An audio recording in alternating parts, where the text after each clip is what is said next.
A cicloxénese Ana deixou máis de 150 chamadas á Policía Local de Pontevedra e 52 intervencións no concello.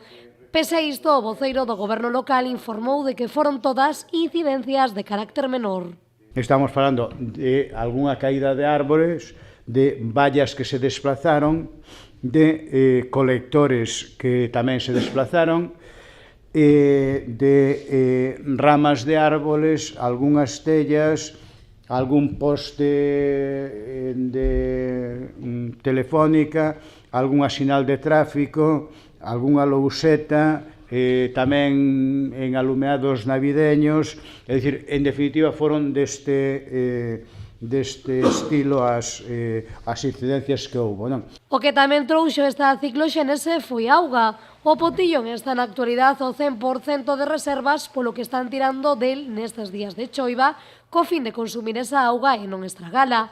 Unha xornada de onte onde o Lérez contou cunha altura en momentos puntuais de 6 metros.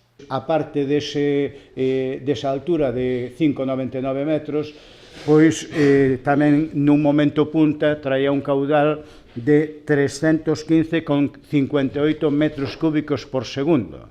Eso así, para facernos unha idea, é dicir, en un minuto abastecería toda a población de Pontevedra. É dicir, vamos, unha cantidade importante de auga que traía o río, non?